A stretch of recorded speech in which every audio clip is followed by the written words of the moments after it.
Olá pessoal, sejam bem-vindos para mais uma entrevista exclusiva aqui no seu Via TV. E hoje nós vamos falar de coisa boa, que é o que? Olha só que está aqui comigo, livro. Você gosta de ler? Pois bem, eu gosto e muito de ler e com certeza já tá um aqui para mim, né?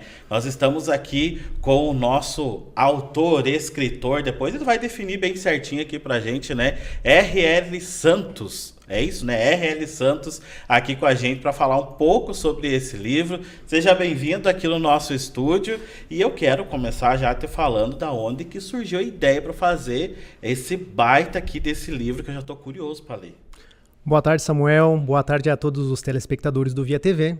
Para mim é uma honra muito grande estar aqui com vocês essa tarde nessa nossa entrevista. Diga lá como é que surgiu a ideia. Essa ideia começou tudo pela minha esposa. A gente fez aí a gente sempre estava lendo aí, acabou fazendo uma viagem e ela me entregou um livro chamado O Milagre da Manhã. Um livro falava assim, indicava muito pra gente ler, escrever. Eu falei, vou começar a escrever. E também falava para acordar às 5 horas da manhã. Então, o que eu fazia? Acordava todo dia às 5 horas da manhã e sempre escrevia alguma coisa lá no celular, aleatório. Mas vi que estava ficando muito chato, eu perguntei para ela, mas eu vou escrever sobre o quê? E ela me deu uma dica assim, bom, escreve o que tu pensa, mas eu vou te dar um spoiler. O pessoal gosta muito e tem muita curiosidade sobre o sistema penitenciário. Tá bom, eu acho que vou começar por aí. Ao final de um mês, o que aconteceu? Eu estava com muito sono e tinha um começo de um livro. Olha aí, né? Compensou o sono, então, Compensou o sono. Tá, e você então escreveu aqui pra gente, deixa eu mudar a câmera pra mim aqui também, você escreveu então este livro aqui, que é Se Passou no Teste Psicológico, Está Apto. Conta um pouquinho pra gente do livro então, dê um spoilerzinho, de leve, claro, porque quem quiser saber mais tem que comprar depois, né? Ah, claro. Vou dar um início aqui, Samuel, como é que começa toda essa história aí? Primeiro, sempre fui um leitor muito voraz. Até vou dizer para vocês que me considero um dos poucos católicos que leu a Bíblia inteira. Não só Salmos e Provérbios. Ela é inteirinha. Isso se você pegar um baita de um livro. Peguei outros livros como J.K. Rowling, que eu acabei de falar da série Harry Potter, Boneco de Pano, do Daniel Cole e outros autores, e eles escrevem uma história assim que parece que a história é verdadeira. E eu fiquei admirado com isso. Peguei alguns outros livros como Augusto Cury, e tantos outros de filosofia, Nietzsche, que eles se fazem evoluir como pessoa. E outros livros ainda, como, vou falar de um escritor curitibanense aqui, o seu Antônio Popinhac, que faz um livro de história, Memórias de um Sargento de Milícias, que são livros que contam uma história que parece que você está fazendo parte da história. E eu fiquei pensando, bom, mas se essas pessoas conseguiram, por que eu também não conseguiria escrever uma história que impactasse, criasse uma emoção, puxasse uma ideia? Então o que eu fiz?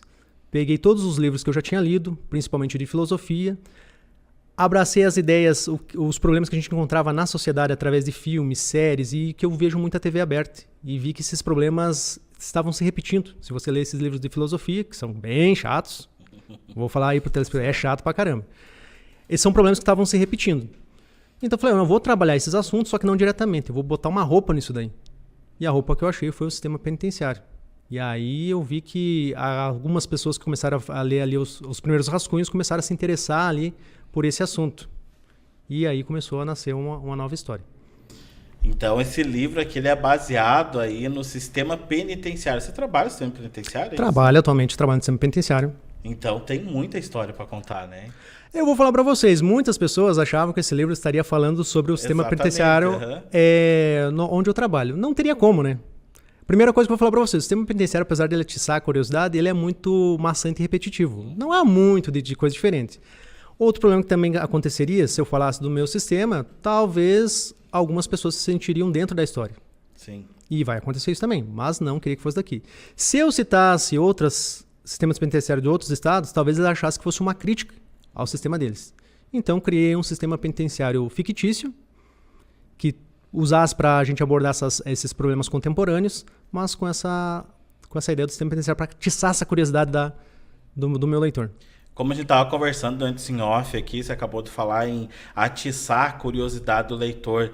E a gente estava conversando que a gente vai se identificando, né? Como você estava me falando, cada pessoa vai acabar se identificando com algum personagem ou com algum trecho da história, né? Que nós estávamos falando antes. Justamente, Samuel. Muitas pessoas que eu já mostrei alguns rascunhos falou, cara, essa é a minha história. Por quê? Por exemplo, esse Samuel, que por exemplo, é o teu xará, e olha que coincidência, né? E eu vou te falar, uma dificuldade de você fazer nome de personagens. Um exemplo, teve um personagem que eu arrumei o nome de Juninho. Nome mais trivial possível. Aí me lembrei que era um colega meu de trabalho. Eu falei, opa, não tem como, então vamos mudar esse Juninho. Mas Samuel, eu acabei mantendo e vou manter esse... Sem problema, pode usar à vontade. Até porque pelo pouco que você já me contou dessa história, desse personagem, como eu acabei de falar, eu mesmo já me identifiquei ainda sem ler o livro, imagine quando eu ler, né? Então, assim, Samuel, há algumas identificações que as pessoas possivelmente vão acabar se identificando com esse personagem. Ele começa correndo atrás de melhorar de vida. Quantas pessoas não procuram sair de uma cidade pequena e ir para uma cidade maior procurando melhorar de vida? Só que às vezes no meio do caminho acabam dando alguns problemas e às vezes acabam piorando do seu estágio inicial. O Samuel ele vai acabar saindo de um mundo que ele estava habituado, que é a nossa vida normal em sociedade, o comum, e acaba caindo dentro do universo penitenciário. E ali ele vai encontrar várias questões que vão começá-lo a fazer pensar mais sobre a vida e pensar onde é que eu vim parar. Mas o princípio dele para chegar até lá é que ele queria melhorar de vida. Quantos não saem de uma cidade pequena, vão para uma cidade maior e às vezes acabam caindo, como é um tema que está bastante abordado agora, a questão até dos trabalhos análogos à escravidão. Sim. Então, quando eu fiz essa puxada, também seria nesse sentido. De trazer essas pessoas, essa vivência que a gente vê muito na mídia aberta, esses trabalhos análogos à escravidão, que a pessoa procura uma vida melhor e às vezes acaba caindo num beco sem saída. Ou seja, são temas atualíssimos que você está trabalhando aqui e que não fica chato, não fica maçante e o leitor consegue, além de compreender, se colocar dentro da história também. É positivo. A minha foco principal desde o início foi trabalhar esses temas que eu tive esse trabalho de ler que era chatinho, era maçante a leitura de livros, principalmente de filosofia. Pegar a TV aberta, que ela exagera um pouco assim, nas suas informações ali. Sensacionalismo demais. E fazer a gente refletir. Um exemplo, por exemplo, é o crime bárbaro. Você pegar uma TV aberta comum, ela vai falar de um crime bárbaro hoje, 2 ou até alguns dias depois, 2, 3 horas depois, esse crime parece que não existiu. Sim. Se esquece. E no livro ele traz essa questão também. De a gente sensacionalizar demais algumas informações e não refletir que ele tem uma família por trás daquilo ali.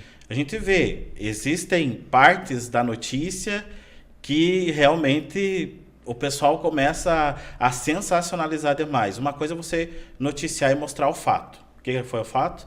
O avião caiu, pessoas morreram. É o fato. Deu. Essa é a ideia do livro, assim, é instigar as pessoas, isso foi o meu foco principal desde o início, Samuel, é instigar as pessoas a pensar criticamente novamente. Não criticar, pensar criticamente, a gente começar a indagar, porque o que aconteceu? Eu percebi que algumas coisas se tornaram banais, é só mais uma coisa do dia a dia, só mais um dia. As pessoas não fazem mais esses questionamentos para si.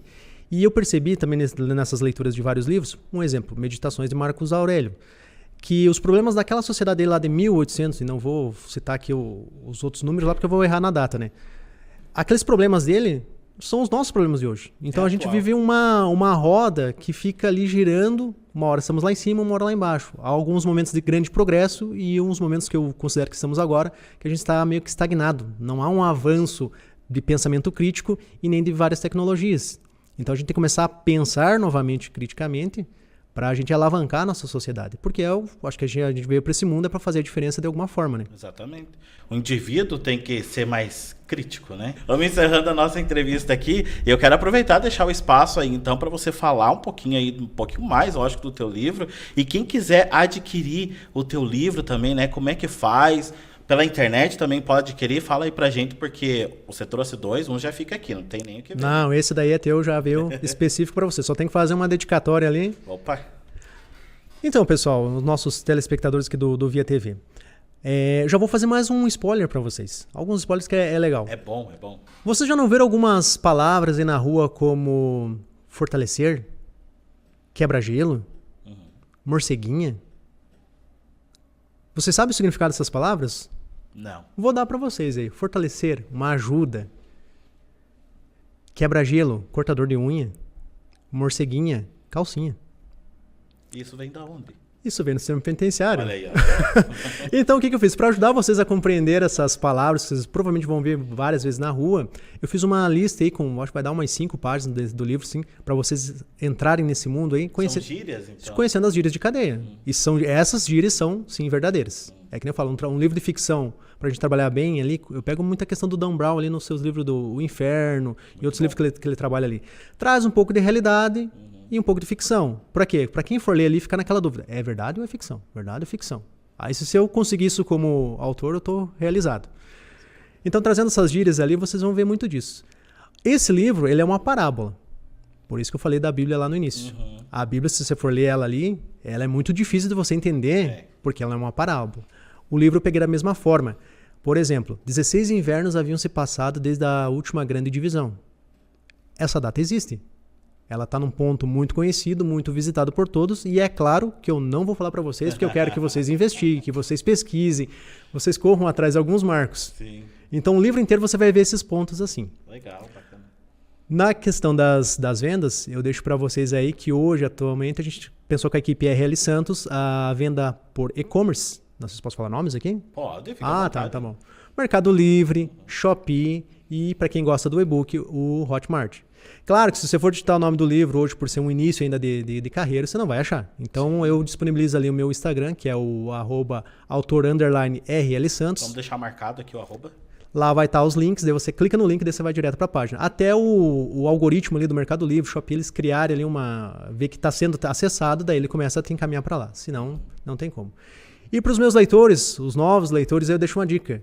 Leiam além do que está escrito. Ó, que dica, hein? Agora sim, já instigou ainda mais para ler. Você já estava curioso para ler o livro, agora que eu quero é que a gente vai lendo, já querendo, tentando interpretar e vendo o que você quis falar além daquelas palavras, né? É, justamente, essa é a ideia. Ah, louco de bom, né? Olha só, gostei. Muito obrigado mais uma vez por estar aqui com a gente. Fica à vontade, se quiser mandar mais um alô para alguém, fica à vontade. Um alô só a princípio, para minha equipe ali, principalmente a minha esposa, que foi uma pessoa-chave nesse projeto, desde do instigar ao escrever e de todo o cuidado que ela tem feito ali. Então, um abraço aí para minha esposa Raquel Neves. E toda a equipe que trabalhou, porque a gente teve o pessoal das revisões ali, eles foram bem críticos. Falaram, melhor aqui. Então, foram meus primeiros melhorias que eu tive no livro. Então, toda essa equipe de fotografias, do lançamento ali, fazem toda a diferença. E principalmente ao meu leitor, porque um livro para eu estar guardado lá na minha estante não me adianta. Eu preciso vou compartilhar essa ideia com vocês. E é vocês que vão fazer esse livro valer a pena ou não. RL Santos, então, aqui, ó. Se passou no teste psicológico, está apto. E aí, será que eu vou passar nesse teste? Não sei, vou ler o livro e digo para você também, leia para saber se nós passaremos nesse teste psicológico. Obrigado a todos vocês que assistiram a mais essa entrevista exclusiva. Lembrando que mais informações é só você acessar alviatv.com.br. Até lá, tchau!